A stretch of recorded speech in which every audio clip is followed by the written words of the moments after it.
general session is now in session. Would everyone please stand for a moment of silent prayer, followed by Councilman Danny Sherrill with the flag salute.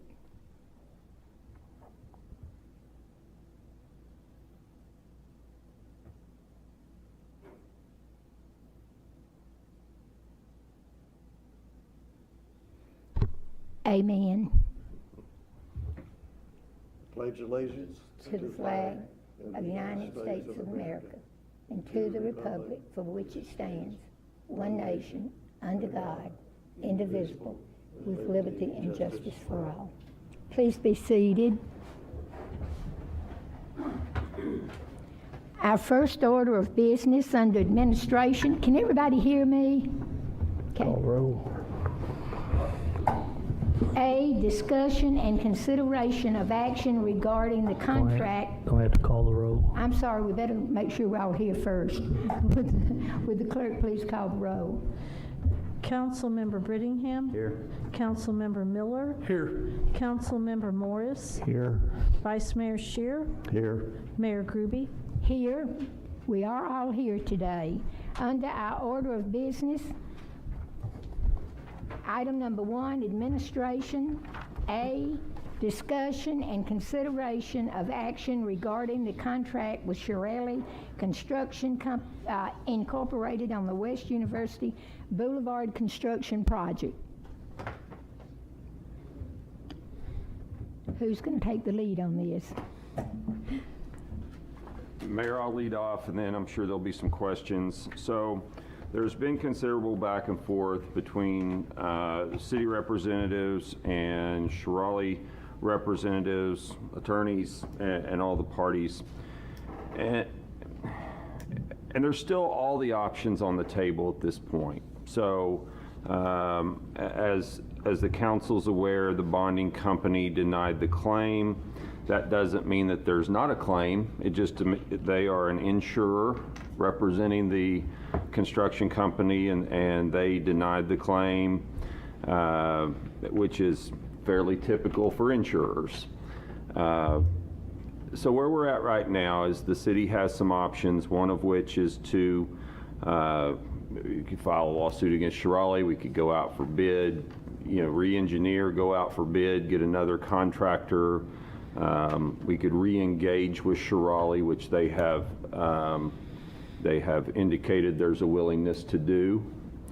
I think the feeling among our engineer, city staff, is that certainly has the potential to be the fastest way to go. If the goal is to get the street done, the fastest way to go, that's potentially the quickest way. Now, if they don't do what they're supposed to do, then that doesn't necessarily mean that they get it done. But if they get it done in a timely manner this time, we've got some deadlines set out, and if we were to go out for bid, and city staff could go into more detail on this, but if we were to re-engineer, go out for bid, collect bids, award the bid, and mobilize a new contractor, they would probably be mobilized about the time that Shirley should get done under a new revised contract, or new revised terms to the old contract. So the terms that we've got here for the council to consider would really probably be 2 action items almost. It would be an authorization to rescind the termination of the contract that was previously issued, and then to adopt change order number 4. Change order number 4 you've got in front of you. It doesn't come with any increased cost. One of the terms would be that Shirley completes the project for the previously contracted amount, absent any legitimate change orders that may come up that would be approved by the council. So that's kind of the first thing. And then we've got a set of conditions that you have in front of you. It's a 2-page conditions that go with that change order. And there's what we were proposing here. Again, this isn't something that both parties have agreed to yet. Once this council approves those or amends those and approves them, then they would be presented to the contractor. What I can tell you is that based on communications with Wall Engineering, with the city manager, I sent a letter to the attorney for Shirali and said, hey, before we would even consider re-engaging, these are the list of conditions that we would insist upon. And they sent back basically an acceptance of all of those. They said, okay, we would accept those terms. With one exception, I included in there that we would reserve any consideration of liquidated damages that have previously accrued, and they did not agree to that. That was sort of one that we threw out that suspected they wouldn't agree to, but a negotiation point. They came back and added one term. They accepted the rest of them, or indicated that they would likely accept the rest of them. Came back with one additional term, which was that they wanted some remobilization costs. The remobilization costs that they wanted were for W. Brown, their utilities contractor, Action Safety, the signage company, and then for Shirali itself. The remobilization costs that they proposed were right around $160,000, $50,000 of which was for W. Brown, just under 10 for Action Safety, and then the remainder, about $100,000 for Shirali. Discussed that with the engineer, and what's been proposed here is, after discussion with Lisa, is that the city agree to pay some remobilization cost, not on a flat rate. One of the terms was that they pay remobilization on just here's a number. Based on some discussions with Brandon and other things, that it makes a lot more sense that if the council does agree to pay any remobilization costs at all, which that's up to you guys, that it be based on actual cost incurred, not a flat rate of here's what it's going to cost us to get there, but actual cost incurred. And I have further tied that, and here again, all of this term is subject to amendment if you guys want to do that. But if there is an agreed amount of remobilization costs, we tie it to those mileposts in the contract. And so if that number is $10 of remobilization cost, we make it so that they earn $2.50 of it each time they successfully hit a milepost. If they don't successfully hit that milepost, not only are they subject to liquidated damages, they lose that installment of remobilization costs, and the city retains that. So it just gives them a little bit further incentive to hit their marks. Again, that's a proposal. That's something you guys certainly have all the input in, and the ability to amend, approve, deny. But that's the proposal based on discussions with staff. Is there anyone here from Shirali today? I don't believe there is. Let me suggest something, or make a note of a proposed change. So just as we sat down here, I got a text message from Shirali's lawyer, because I had asked them when would their mobilization take place. If this were something that the council approved either in its current form or in its amended form, when could a remobilization take place, and what would that do to our dates? So based on his discussion with Shirali's folks, he gave a mobilization date that would effectively change some of these proposed dates that are in this conditions included with the change order, and really move them about a month down the road. These dates were based on a proposed schedule that Shirali provided to us upon our request, but that's been about 3 weeks ago, if I remember right. And so these dates probably aren't realistic, based on, if we adopted this, Shirali would still have to approve this. And so realistically, I think these dates would probably need to be moved 3 to 4 weeks. I want to make sure I understand this. If we did that, that's about 8 months from now. Is that correct? It says final completion close. 6/26. For the final completion date, yes, it would be. I would like to know if we know why they stopped and did not complete the project. I think it's very important to know, if we want to go back with them, why they didn't do what they were supposed to do the first time, why we think they'll do what they're supposed to do the second time. And Mayor, I don't know the answer to that. I know why they stopped completely, and that is we terminated the contract. We said under the terms of the bond and the contract, we're not going to wait any longer. You've missed your mark. And so they had to stop at that point. Now, why they didn't complete in a timely manner up until that point, that's up for debate. I'll just tell you that what they told their insurer and what the bonding company used primarily as their reasons for denial of the claim was that part of it was the city's fault for not getting stuff done in a timely manner.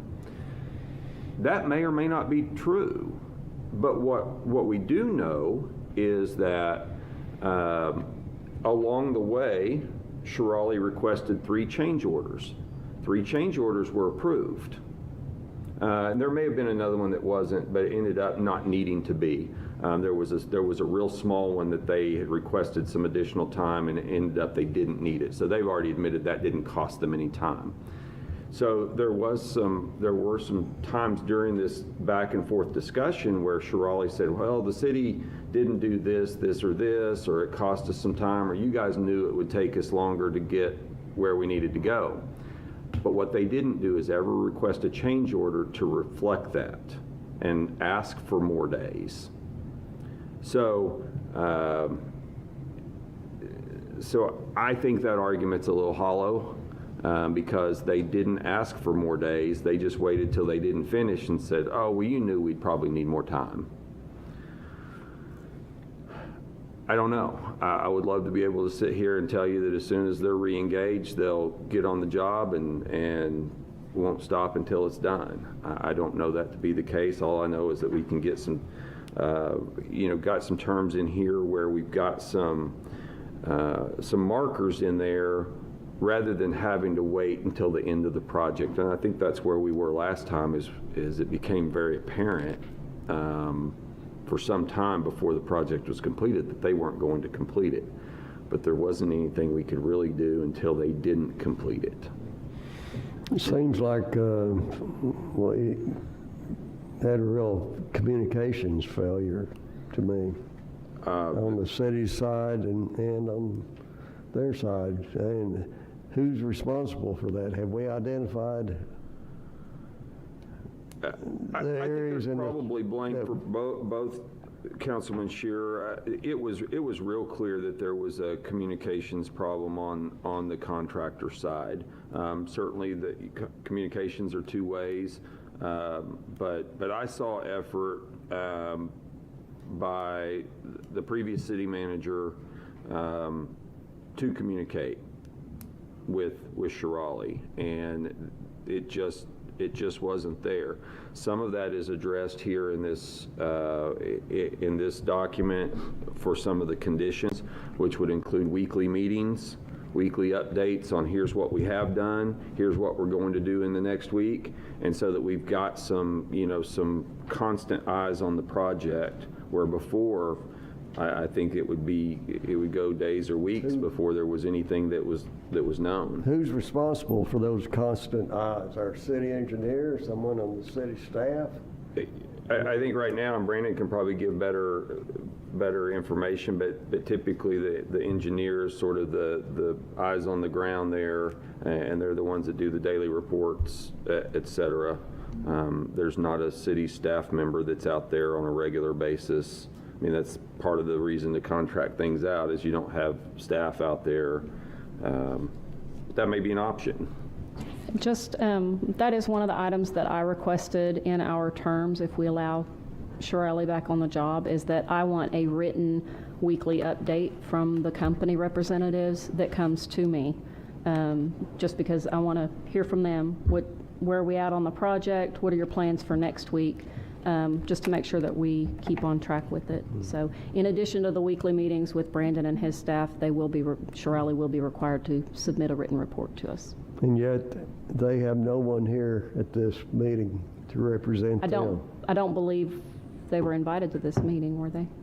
No, I mean, it's a public meeting, but it wasn't something that I anticipated that they were going to show up here and debate the terms. I mean, this is for you guys to decide what terms that you want to present to them. I suspect the vast majority of this has been discussed with them, and they have responded favorably that they would accept the demands that we made. And those demands were something that went from the city to Shirley, and they wrote back, and with the exception of one, which I really thought was probably not going to be accepted to begin with, they accepted all of those terms and then added one that they wanted remobilization costs. Tom, this call you said you received right before you came, it would change something in this contract? It would only change the timeline.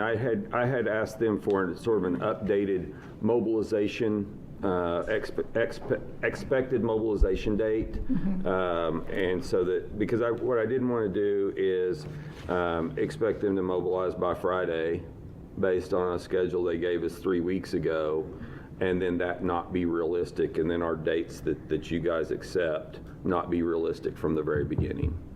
And so that message I got was that they could remobilize somewhere probably right after Christmas, the week after Christmas. So we just need to bump these dates up on page 2, like by a month? Yeah, page 1, the substantial completion date, and the final completion date, and then page 2, those 4 dates at the top of the page. How much do they need to be bumped up, Tom? I've got new dates here based on kind of what they said. They're really almost exactly 1 month on each one. Can we just change this? Of course. You guys can change it. I mean, this is a proposal.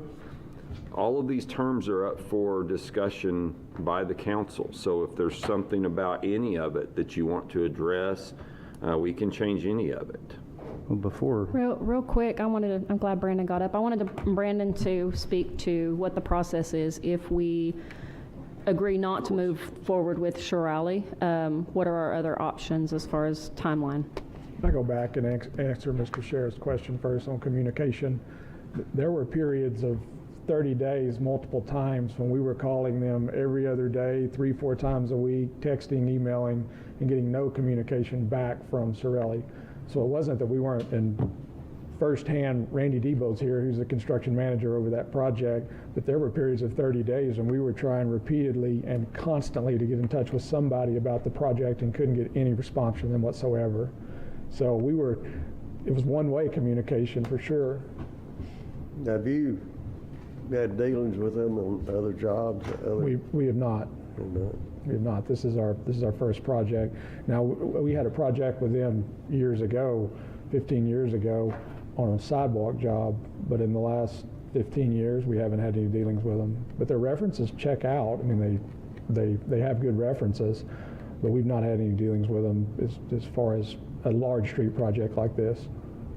Brandon, if they would not return your calls or respond for months at a time, why do we think that they will now weekly give us reports? What, have they changed someone in their organization? It just seems like to me that they're still, we don't have, I almost feel like that they're just as bad now as they were. How could they have changed? I mean, we have no guarantee if we sign this, we're gonna be right back where we were as far as them not communicating, unless we can trust that they will communicate with us. I cannot believe they don't have a rep here today. That really blows me away. One of the things that we do have in this contract, we asked them for a schedule previously about 4 to 5 months before the completion date, and they gave us a schedule. It took us 75 days to get a written schedule out of the contractor, but when we did get it, it wasn't reasonable. They've given us a schedule now that looks a little more reasonable than the first one that they gave us, but they had dates in there. They have, they have gates to University Place to Radio Road. They have these individual sections in there called out, and we've tied dates to those. So we've got 4 sections in there. We can look at that first section. Well, did they get the first section done within time? At least to give us a point of action, termination, whatever the council chooses, rather than kind of just we're about to come start on it, which went on for months. One more question I'd like to ask. If we decide that we do not want them to complete this project, we want to go with someone else, is it going to cost us a lot more money? Hard to say. We'd have to rebid it, and pricing is obviously higher on everything from when you bid it the first time. One of the big concerns would be the time that it's going to take. Because to get somebody else on board, we have to have something for someone to bid. So we have to take what they've done, establish what's remaining, issue a new set of plans with a new bid documents and new bid date to complete the project. So that's what our choice is going to be. We're going to have to go with them, or go with a new company and have a longer wait. Yes, the bidding process alone will take 60 to 90 days. Right. And we also have to prepare a new set of drawings for them, for someone to bid, because we have to take what they've done, take that out, and then complete a set of drawings on what's left to finish. Brandon, is it fair to say that if we did go that route between engineering, bidding process, accepting the bidding process, awarding the bid, mobilization of a new contractor, what date would we be looking at? May, probably, I would say. You're probably looking fairly close to when they would be completed if they follow the schedule. If they follow the schedule that they've submitted us, right, you're not going to be a long ways off just to start on the project, much less than 9 months that you'd have to give a new contractor to finish the project. I have a question, Brandon. The original remobilization schedule that we got said it was around $160,000, and now this change order says 60. How did you determine that should be the lower amount? Let me tell you, that wasn't something that Brandon necessarily determined. That was just something that Lisa and I talked about. The $60,000 was roughly what Shirley estimated W. Brown and Action Safety's remobilization cost to be. Now, Brandon and I did talk about it, and his suggestion was that we base it on actual costs, that the $50,000 in particular was probably outside what it would cost to remobilize. And that's the way that's the reason I drafted it up like I did here for you guys to consider, was that it would be the lesser of actual cost or $60,000. Again, you guys can change those numbers if you need to, but go ahead if you've got more to add to that. I was only going to say that when you're talking about remobilization to the project, that can be broken down into man hours and freight. That's all it is. It's getting a piece of equipment and hauling it to the job, dumping it off, getting something else. They didn't take a whole lot out of here either. They didn't have a lot of iron on the project when they quit, so they didn't demobilize. Do you know, Randy, how long it took them to demobilize? Total, it took them about a week. If they would have continued, they could have been out of here in 2.5 days. Probably. So a couple days worth of time to get the equipment out. Well, it should take a similar amount of time to get the equipment back in. So that's why I don't see the cost being not $25,000 a day to haul equipment in. So that's why I suggested if you're going to pay any mobilization at all, that you do it based on time and materials. One other question, for Brandon, for clarification. When you just gave that scenario for rebidding the project, that May 2023 was actually a start date. That'd be the start date. Of the company. So hypothetically, if today the council moved forward and allowed them back on the job, and I believe we had an original first completion date for a milestone of January the 3rd, and that was for gates to University Place. Correct. So now we're looking at February the 3rd or 2nd or somewhere. Okay. So I guess question or clarification, if we allowed that to transpire and they did not hit the first milestone, so we're looking at a month, or actually 2 months, I guess, from today, more or less, and then it would be starting forward with that process. So then we'd be looking at what, July? July, correct. For a new start date for a new contractor. That's correct. Okay. Thank you. And just to clarify on those dates, there's 2 dates on there. There's a substantial completion date and a final completion date. That substantial completion date is when the project is open and traffic's running on it and it's done. That next 30-day period is only for punch list items, project closeout, all the paperwork.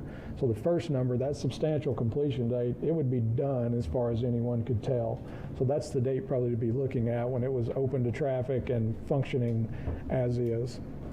But in answer to your question, yes, that gates to University Place section, based on the schedule they submitted, was the 3rd of January, and I believe it's what Tom was saying in the text message. It would bump that about 3 weeks. So you'd be looking somewhere between the 3rd week of January to February 1st, depending on how much that actually bumped their schedule for that gates to University Place section.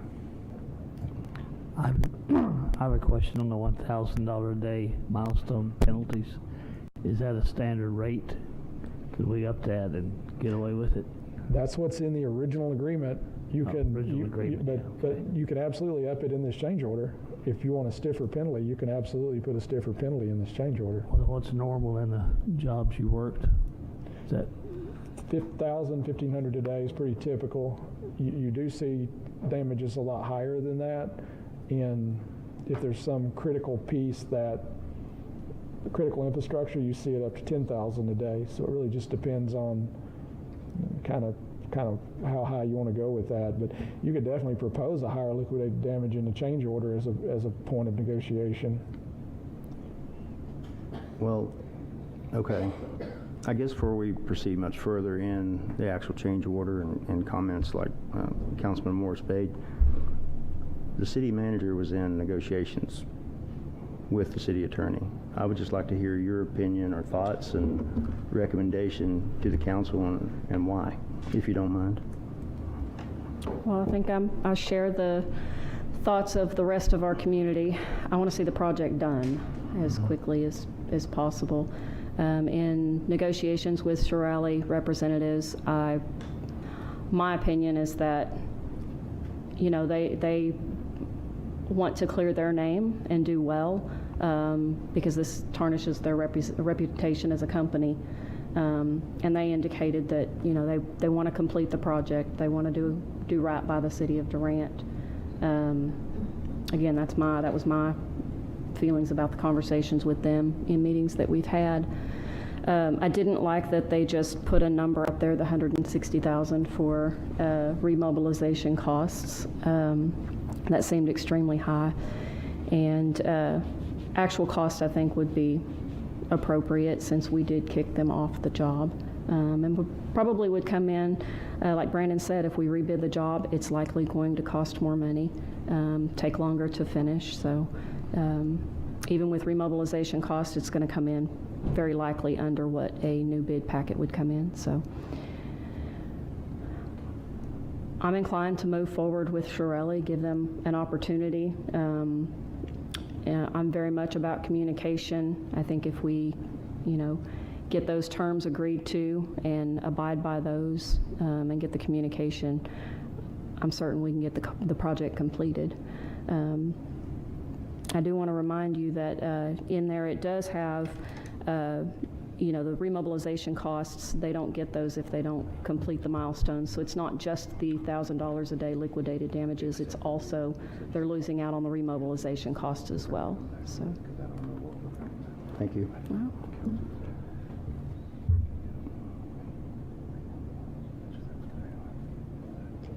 Tom, I have a question. If they weren't run into problems, or you know, they said that there were some issues that didn't show up in the bid, easements or utilities. Are we ready to be on top of that too? Our staff and engineer ready to be on Yes. top of any problems on our side? Yes, and I'll say that communication is something that's important to this project. We did hire a new PIO that's going to help get the word out, keep the public, notified about what's going on with the project. But if there are things that come up along the way, Shirley has been instructed, according to the contract, they must notify and ask for those extra days. So. And anything that they ran into that was a problem and they asked for time on, the city granted. And it would be understood that would be the same case. If we do run into something, that they would ask for time and city council would consider it. To get to the end and say there was a lot of stuff that delayed us over the way, that doesn't fly. Mm-hmm. If we run into problems, that'll be presented in a change order, and we'll come back to city council and present that formally to council. It is an in-town project, and we do have more digging to do in areas around, but we have done most of the deep stuff has already been done, so you would think that would be minimal. The traffic signal pedestals and things, if there's utilities there could be things like that could cause delays. I would not think at this point we would have anything that would be substantial delays, but anything they run into will be brought to council for consideration. Also, anything that they would run into, another construction company would run into the same issues that would cause the same delay. So. Because everything's underground, so just like the location of the city's utilities, the only information that we have on that is where the city thinks their utilities are. If they're not in that location, if they're in the way of a utility pedestal, then we'll have to move the utility. So there's nothing that you can see out there that's going to be in the way. Everything's going to be underground, and like Lisa said, anybody we brought in would run into the same issues. And Brendan, the same goes for weather delays. The weather days that, Shirley is only going to get the same weather days for delay that any other contractor would get. They don't get to make up their own weather days. That's a process that's set. Is that right, Brandon? That's correct. So, they don't get to say we want 12 weather days when they're only entitled to 6. I have a couple of questions for you, Tom. If we proceeded forward and allowed them back on the job and they didn't hit the first milestone, obviously there's penalties built into this, whether they remain the same or we choose to change them, that remains to be seen. But if they don't hit the first milestone, which now we're looking at the third week in January, what's the city's recourse at that point? Can we just cut ties and move forward with bidding? We can consider them in default at that point. And if they get to a point like we think they were before, when they get to the end of the first milestone and they haven't done much of anything, we can consider them in default. If they have 3 days left, but they're just not quite there, then it's up to the council to decide, what needs to happen at that point. Charge them their $1,000 a day and move on to the next milestone. But I think that's the benefit of these terms of change order number 4, is that we've got some teeth along the way. I think it became real clear probably as far back as late spring, early summer of last year, that they weren't going to finish the project in a timely manner. But there wasn't anything that we could latch onto until they actually missed the mark, and they only had 1 mark. Okay. So. Well, I'm sorry, Mike. The second question I had was, if the council makes changes today to this work order and we accept it with the changes and move forward, Shirley has not accepted our changes. So how do we proceed from that point forward? I mean, would you present it back to them, or? Sure, I'll present it to them this afternoon, whatever format. If the council approves a form of this change order, I will get it in final form and present it to their council before end of day. I would anticipate, because of the communication that's already happened, the only point of contention here really would be that I would anticipate would be the remobilization cost, because everything else, their council has indicated that they accepted the terms that I set forward, that this would likely be our conditions of moving forward. And they have tentatively accepted those, although not officially, just like, everything I sent them was contingent upon council's amendment and approval. So I think if they were to, reject any terms, it would be something associated with remobilization, but, so. Okay, thank you. Will their existing bond allegedly still be in effect? That would be one thing that we would talk about, but I would think that their bonding company would re-engage, since it's the same project and same contract. We're basically just rescinding the termination of the contract. But that would be a condition, is that they remain bonded. On this change order, it has a section that says increase of this change order, and it's 0. Where do the remobilization fees, whatever they may be, where do they factor into this change order? Is that not an increase in the order? We would agree to a not to exceed amount, and there'd be an additional change order that council would approve for the actual increase in the construction cost, would be the way I would think it would be handled. So this one had to be modified? No, it'll just be it'll be a new change order, because we won't know the actual cost until they're actually Gotcha. mobilized. Okay. So it'd be a new change order number 5 that would come back before this council. All right. Thank you. And back to something, Councilman, that you said earlier about how do we know about what they're doing and if they're proceeding. I think for us, at least for our staff, I think this very first section, this University Place to Gates, is going to be a big kind of telltale sign of how things are going to go. I would say if they just really mobilize and get in there and do a bang-up job on that section, we can probably have some pretty good confidence that the rest of the project's going to go similarly. If we're here 2 months from now and we've still got just rock surface in that area, I think we know we still have problems. So I think if you choose to go forward with that route, that section is going to be a pretty good indication of how they're going to do.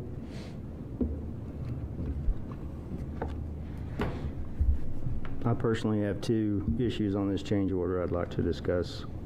And the first one is remobilization fees. Obviously, we don't have an amount yet, but I like the way you broke it down into 4 equal installments. However, I'd like to see a change. If they're really serious and they want to move forward, if they don't hit the first milestone, they forfeit all the remobilization fees. That's certainly an acceptable amendment, if that's the amendment that the council chooses to put forward. I think that's fine. And then the other is the same one that Councilman Morris stated. I don't agree that we should be staying with the $1,000 a day penalty. I think that should be increased.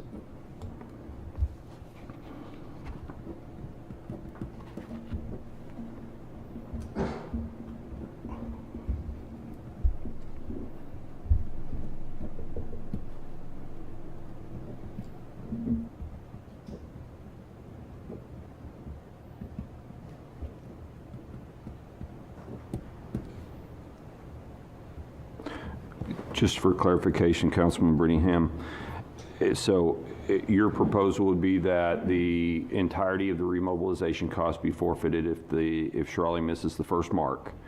If they make the first mark, then it continues as proposed here, where they get a quarter of the remobilization cost each time they hit a mark from there forward. That's correct. Okay. But I think it should be in play the first time. Okay. If it's any time during that first 4 milestones, then they forfeit whatever the remainder is.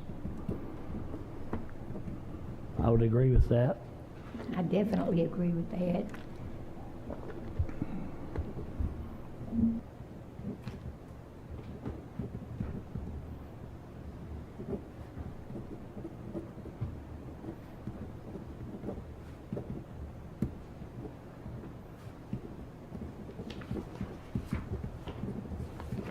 Mayor, are you going to have any public input on this, or is it going to be? I don't you can. Council discussion. Just, Bobby, we don't have that on the agenda, so it'll be just.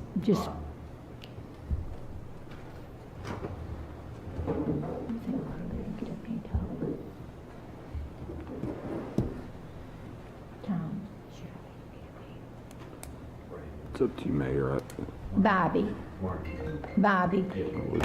I don't have any problem if the rest of the council doesn't, to have you come up here. We don't want everybody in here to come up here for 30 minutes, I but if you, understand. I won't take but maybe 2 minutes.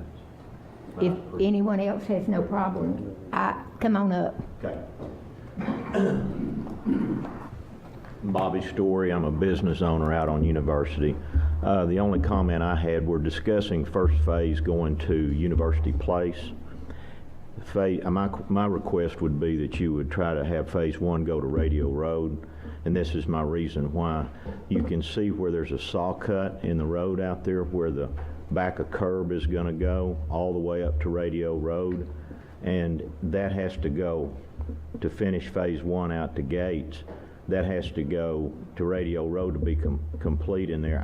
It's just very little more work to do that, and I think everybody's thinking that direction, like we need to go ahead and that'll finish everything out, but that project goes further back east with a little bit of work to be done. Then, am I making myself clear, Brandon, on that?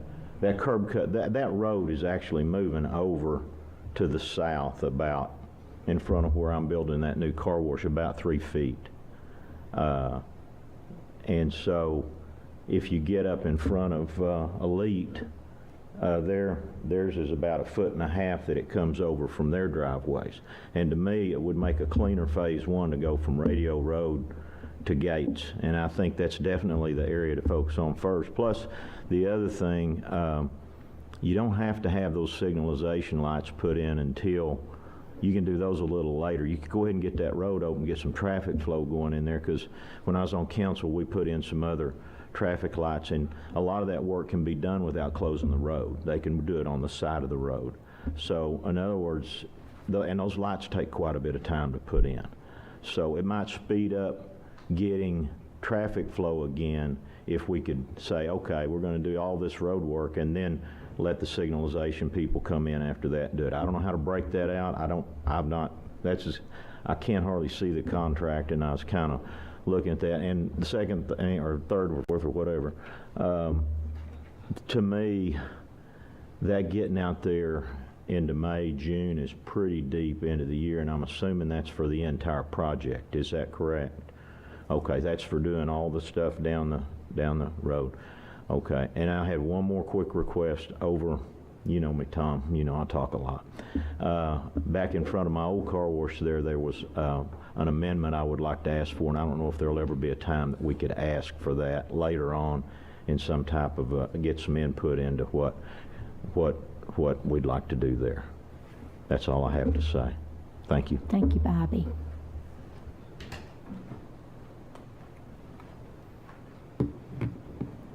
Anybody want to comment on this? I would just like to hear from Brandon. Does that just push the timeline forward for the milestone? Is that all that would do? The schedule that they presented was continuous. What we wanted to do was have a milestone as early as possible. So they were going to, their plan is to start on the Gates end and work east. So the only reason we broke it at University Place was that was just a defined point to say, you get to here. They should keep going. If we make it radio, I don't have a problem with that. It's just if we make it radio, and we're another 6 weeks down the road before we have a milestone. So we were trying to just get as tight of milestones as we could to give them a date. So it's not going to change the completion date for Radio Road any if we leave it at that next milestone. But we just wanted to have that initial milestone as quickly as possible to kind of a put up or shut up type of thing. Let's get out there and get something done. To Shirley, this is one project, and I think we sort of not necessarily artificially broke it up, but gave them some points along the way, since that was the way they were moving. And I understand what Mr. Story is saying, but I think Brandon's right. We would basically break it in then to 3 segments, and the first deadline wouldn't be until late March. Well, but you got to consider this, Brandon, that road, if I'm not wrong, Look. University Place is going to drop down about 3 feet, is that correct?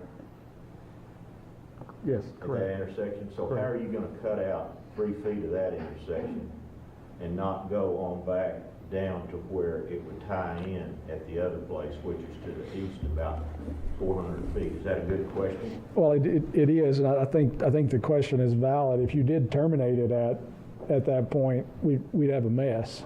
So Yes. I think that's where, How are we going to delineate if that's one action come through on those 2 blocks?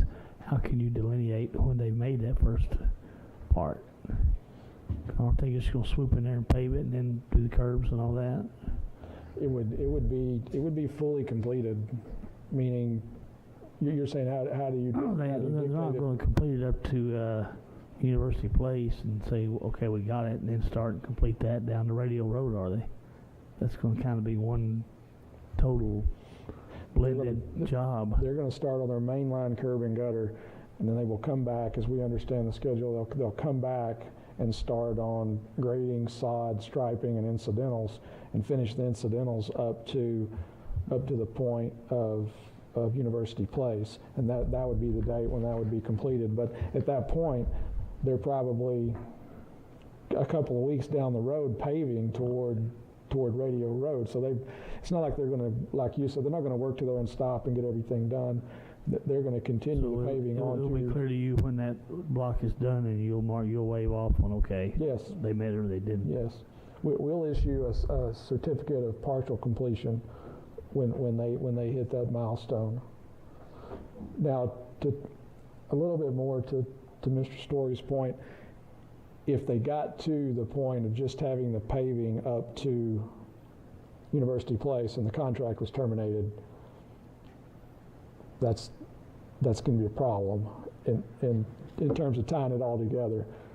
Worse than we have out there now with the section that we have unpaved now, with the same story of the big drop off. So if we change that to 3 milestones instead of 2, that would not change their method of construction one bit. Would not change their method of construction. It would just allow us to get a little deeper into that schedule. It'll take a little bit of a hammer away from you early enough, but I could almost agree with that point, in that that's kind of a point of stop. You know, that you complete that, you could terminate it right there, and you wouldn't be in such of a bind as if they had only got the paving done to University Place and you terminated, because we don't even want to think about that. So that's probably not a bad idea. But it is going to get you 30 days more, 6 weeks more down the road before you have that first hammer. I guess maybe I'm not understanding what you're saying. Everything's going in a process. They're not just going to run to University and stop. No.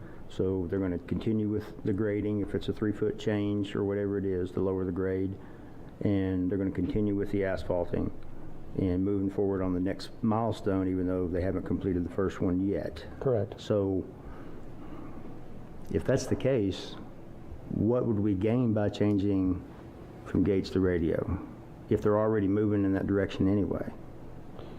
You wouldn't gain anything unless you decided to terminate the contract before they got to University, or before they got to radio. You know, if it was terminated in the midst somewhere, it would be a mess. But If it's terminated in a minute, we already got a bigger problem at that you point got bigger anyway, problems than that anyway. because we're left at wherever they're at that point. You are. And if they've paved to University Place, then they're probably moving on at a pretty good rate anyway. Yeah, moving on east toward radio. I mean, And there's never a good place to terminate. If you have to terminate wherever that point is, it's not going to be good if they haven't completely finished out a section.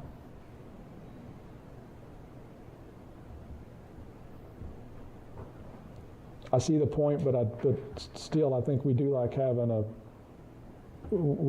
point 4 weeks down the road. Brandon, can you change your your point, in other words, to say that the road is prepped for asphalt to be laid at least by that time, and if it's not prepped and ready, because asphalt won't take them any time to put down. But I'm just saying, if you go up there and chop that thing off, you're gonna have about a 3-foot drop down right there at University Place, just like you do now. No way to drive from University Place to Radio Road. And then they're gonna have to come back and tear that up later on. But It just doesn't make sense. If I understand, the procedure is not going to be that they're going to go all the way to University Place without continuing some of the work forward to the east. It's going to be one process for them, and so they're not going to stop with pavement at University Place and then have the hill not cut down yet. They're going to keep going. They're going to have to go forward. Yeah, they're not building it in 4 sections. They're building it in one long one for them. That's right. They're going to just continue to slowly work to the east. By the time the completion date hits for the section along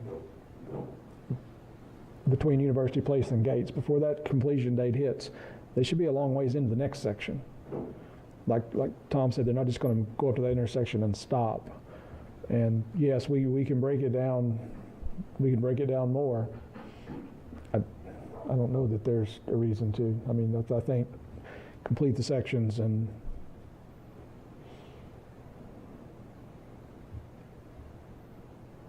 but back to what Councilman Brittingham said, if they're not hitting the sections and they have pavement open ag base, whatever the case may be, we got bigger problems, and kind of one you just have to deal with when you get to it.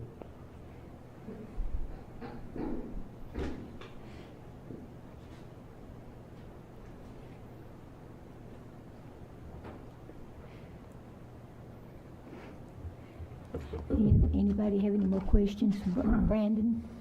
What kind of action, Tom, do we take to make this happen?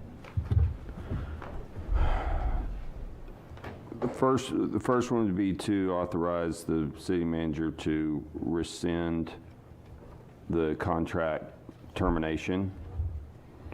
And then the second one would be to adopt the change order with whatever amendments do you guys want to make to the proposed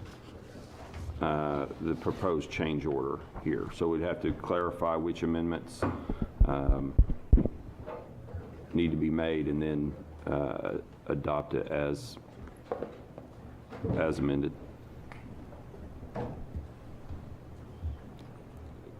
I will tell you, based on the dates that I got from Shirley's counsel, here's what my suggested amendment dates would be to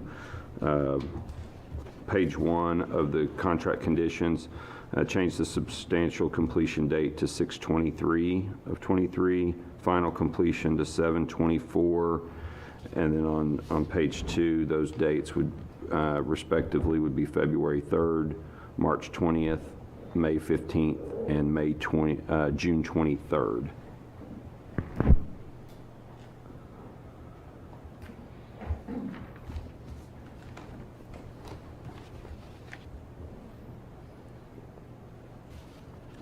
Is there any more discussion? Are we ready to call for a motion?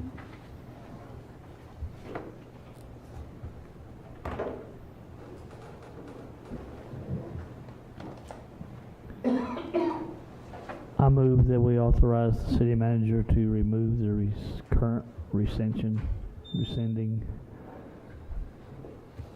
in existence, to remove it. I'll second that. We have a motion, we have a second. Call for the vote.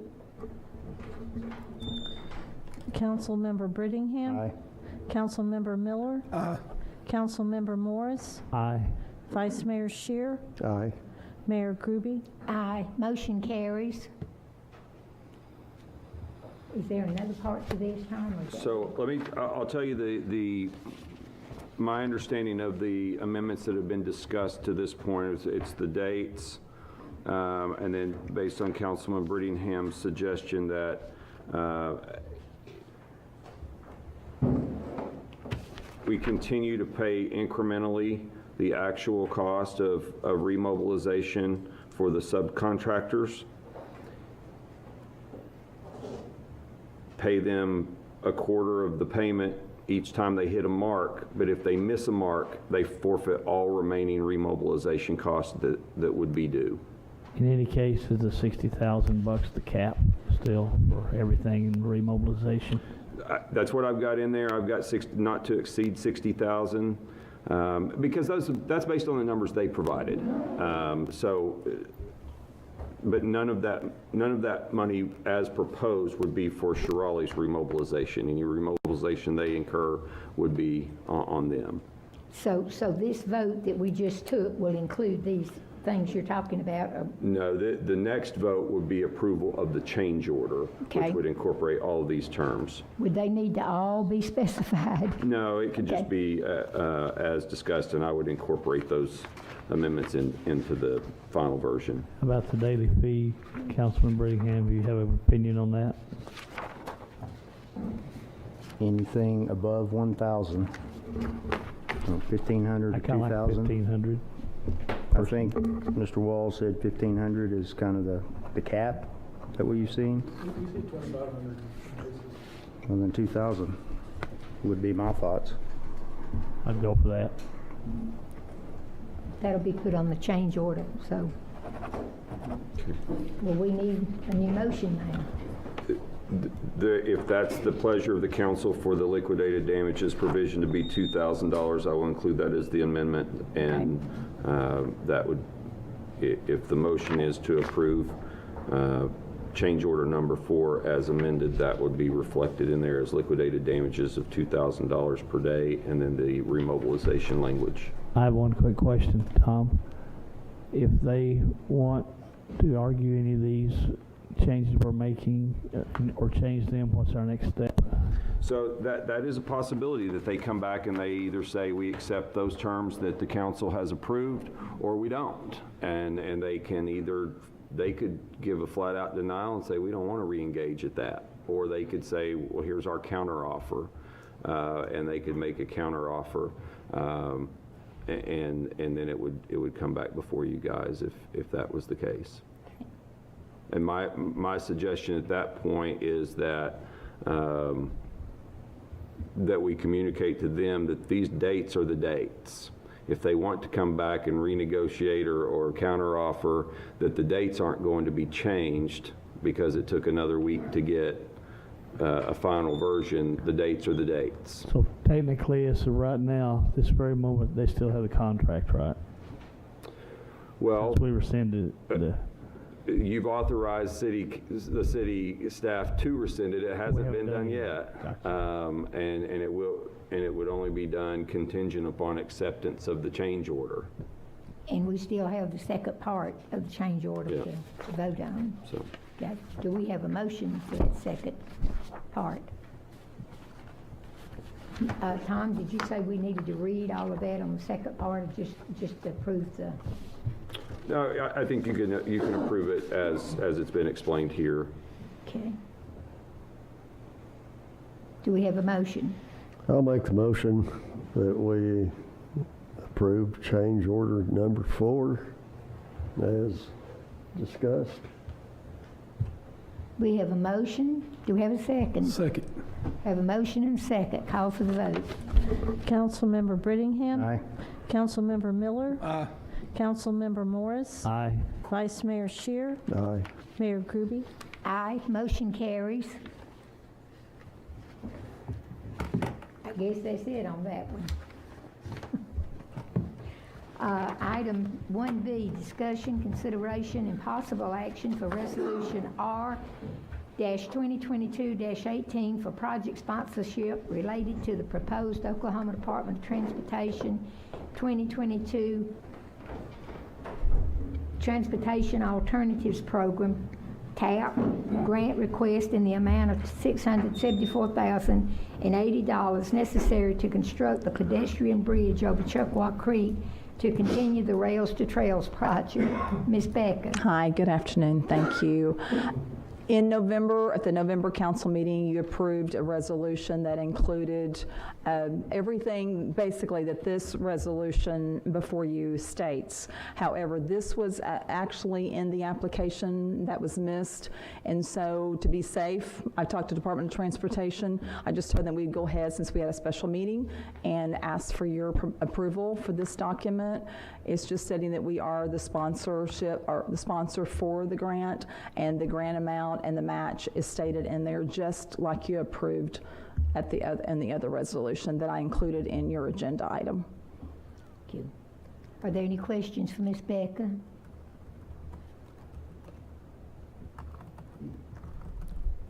Call for, boy, this one's easier than the other one. Call for a motion. I move we approve Resolution R-2022-18 for project sponsor related to the proposed Oklahoma Department of Transportation 2022 Transportation Alternatives Program grant request in the amount of $674,080 necessary to construct the pedestrian bridge over Chuckwall Creek. We have a motion. Do we have a second? Second. We have 2 seconds. Would the clerk please call the roll? Councilmember Brittingham. Aye. Councilmember Miller. Aye. Councilmember Morris. Aye. Vice Mayor Shear. Aye. Mayor Groby. Aye. Motion carries. Thank you so much. Thank you. Do we have a motion for adjournment? Motion to adjourn. Do we have a second? Second. We have a motion and a second. Call for the vote. Councilmember Brittingham. Aye. Councilmember Miller. Aye. Councilmember Morris. Aye. Vice Mayor Shear. Aye. Mayor Groby. Aye. Motion carries. Meeting is adjourned.